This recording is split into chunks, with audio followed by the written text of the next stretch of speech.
I'm Rabbi Daniel Lappin, and I love the questions that you all send in to my website, and it's sometimes very difficult for me to choose which one to talk about on the air, but here's the one that I really enjoyed. Should religious people be involved in politics?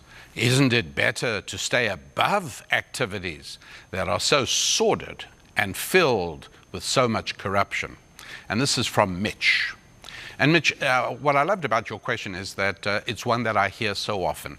I speak at many churches around the country every year, and when questions and answers afterwards, people often come up and ask me exactly that. And here's what I say. Look, politics is nothing other than the practical application of our most deeply held values. And there is no question, the Bible is filled with stories of how kings and judges and leaders become corrupt. There's no question about it. There was a British scholar and politician many years ago called Lord Acton. And one of the things he said was, power corrupts, and absolute power corrupts absolutely. Obviously, there is something in the way God created us that makes us susceptible to start believing more about ourselves than we should when we're elevated to levels of prominence and prestige. No question about it. But do we really want to leave that field alone to others? The practical application of deeply held values is so important because that's what shapes our society. That's what decides what laws are going to be passed, and ultimately it decides what the morality of our society is going to be like. So I very much encourage people who do have a tendency or an ability in that area to contemplate moving into that area. However, I always encourage people to do so after they have first made some money. Yes, I think it's an awful first career for a young person. I think people should first of all build up some financial stability and only then go into politics because, well, for obvious reasons, you're less susceptible to the corruption. You know, Ecclesiastes has King Solomon in chapter 7, verse 20, telling us that there is no such thing as a person who achieves anything and doesn't sin. Please note, the Bible doesn't say that there's no such thing as someone who never sins. Sure, there are plenty of people who never sin, but they never accomplish anything either.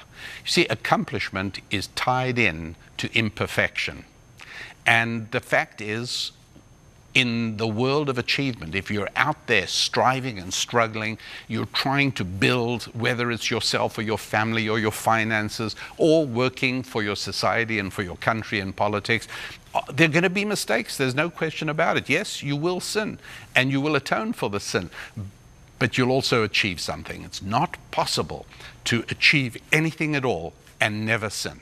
It would be great if we could, but sometimes when we seek utter perfection, when our single most important focus is, oh, never even step over the boundary of sin. I don't want to sin, but I also do want to achieve. And those are two somewhat competing. Am I making some sense here, Mitch? I hope so. They are somewhat competing. I want to achieve, I want to build, I want to help develop the kingdom of the Lord. I want to bring God's presence around by the way I live, by the way I do business, by the way I raise my family, and yes, by the way I engage in politics. Are there going to be downtimes? Are there going to be occasional mistakes? Yes, there probably are. It's almost inevitable. And let's also remember that the great gift that God gave uniquely to human beings is speech. And politics is really a wonderful thing in the sense that changes are brought about not by bullets, but by ballots.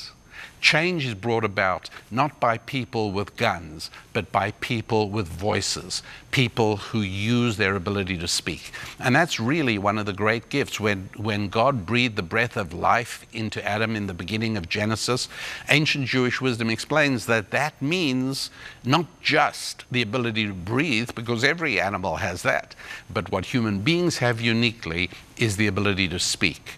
And the great thing about politics is that it allows the important developments and changes and adjustments in society to be brought about by speaking. So for anybody interested in going into politics, I say, first of all, make some money so as you're less susceptible to the corruption. And secondly, develop your verbal ability, develop your ability to articulate, develop your fluency, and then you are ready, I think, to move in and to become a very positive influence in the way politics moves along.